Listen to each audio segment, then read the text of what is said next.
sitwasyon sa Kalumpit, Bulacan. Kahit saan ka tumingin, tubig baha ang iyong makikita kaya apektado ang pamumuhay pati na ang negosyo ng mga taga rito. Ang gasolinahang ito pansamantala munang isinara.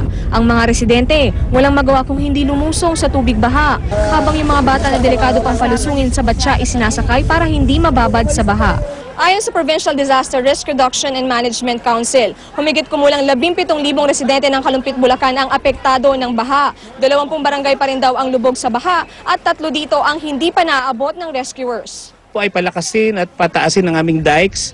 Bigyan kami ng pondo sa infra para yung aming mga karsada ay taasan para po in case ng baha at least meron kaming karsada na mataas. Nakita na rin ng rescuers ang bangkay ng lalaking nawala kasama ang 5 taong anak nitong Sabado.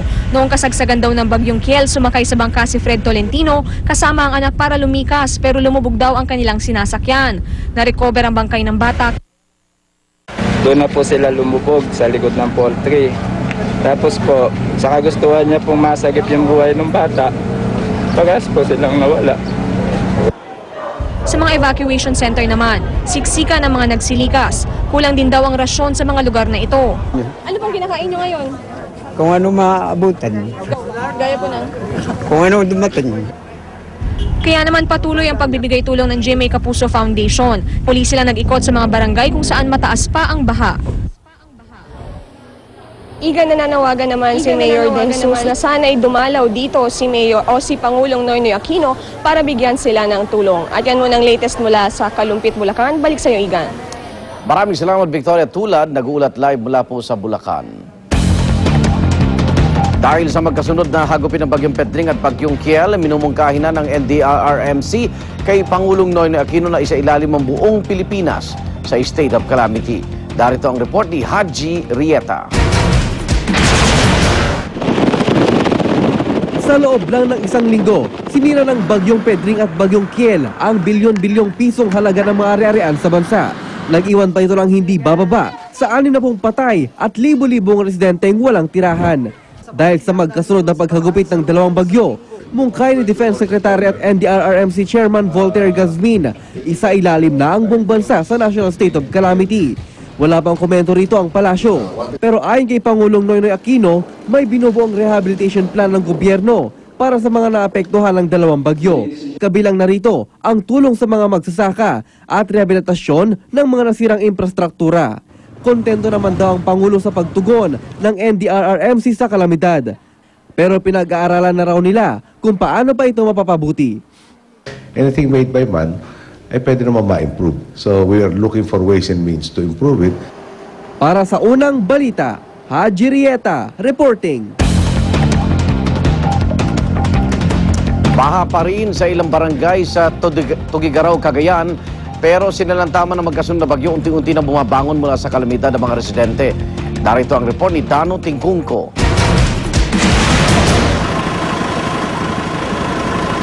Bumabangon na kahit papaano ang mga residente rito sa Tugigaraw, Cagayan matapos sa magkasunod na bagyong dumaan sa loob ng isang linggo. Sa barangay Gosi Sur, lubog pa rin sa tubig ang ilang bahay tulad ng sa pamilya Mendejar. Buti na lang at ang 2 baboy lang nila at hindi sino man sa pamilya ang nalunod sa baha. Gayunman, binaon ng Bagyong Pedring ang kanilang kabuhayan. Sinalanta rin sila ng Bagyong Kiel. Biglaan yung pagdating ng tubig, ang bilis-bilis. Kaya yun hanggang umabot hanggang doon sa may doon sa may pintuan mismo. Bali sa taas na kami kumain, nagluluto. Hanggang ngayon? Oo. Ang maisang katabi nila lubog pa rin hanggang ngayon. Mabutit na 6 na mga mais bago dumating ang 2 bagyo. Sa barangay Gosi Norte, di pa rin tuluyang humuhupa ang tubig. Sa ngayon, lagpas bukong-bukong ko na lang ang taas ng tubig dito sa barangay Gosi Norte sa Tugigaraw, Cagayan. Pero ayon sa mga residenteng nakausap natin, nung kasagsagan daw ng Bagyong Pedring, umabot daw ng 6 to 7 feet ang lalim ng tubig.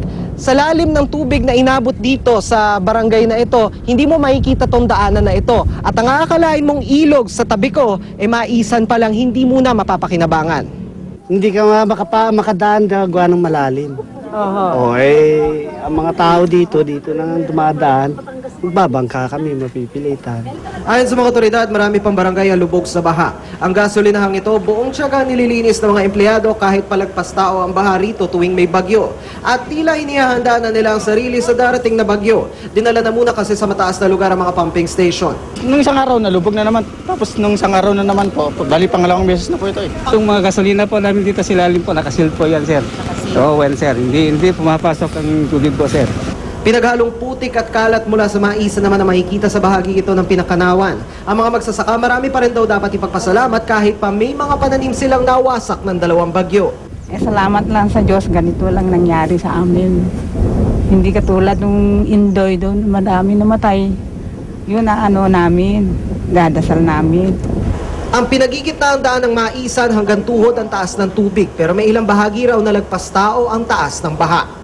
Balik normal lang ang sitwasyon sa mismong poblasyon ng Tuguegarao, pero ang ilang barangay malapit sa ilog, lubog pa rin ngayon sa baha. Dahil dito di pa rin madaanan ng isang bahagi ng Macapagal Avenue.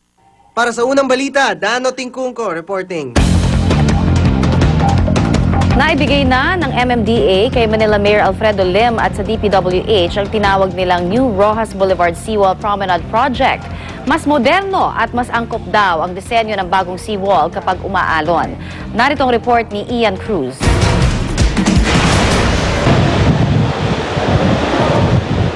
Matinding baha sa Ross Boulevard at sa iba pang bahagi ng lungsod ng Maynila ang dulot ng storm surge ng Bagyong Pedring noong nagdaang linggo. Umambalo sa mga alon na lampas puno ng niyog at nang kumalma ang dagat.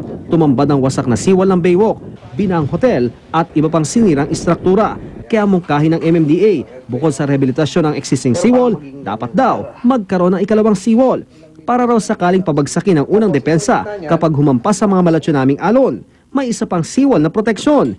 Ipinakita sa GMA News ni MMDA Chairman Francis Tolentino ang architectural perspective ng tinawag na New Rojas Boulevard Seawall Promenade Project. May Spanish touch daw ito para bumagay sa katapat na Malate Church at Ras Sulaiman Park. 10 metro mula sa orihinal na seawall ang ilalagay na bagong seawall.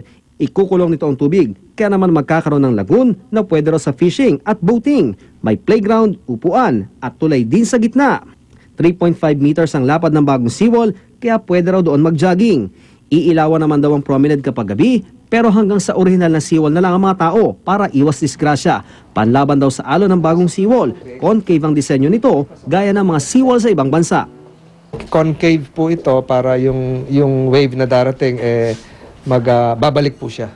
Babalik po siya. Hindi na magpupusit dun sa Hindi, makakasalubong na niya yung incoming wave pa. 2 wave na yung magsasalubong. In effect, mapepreno na siya.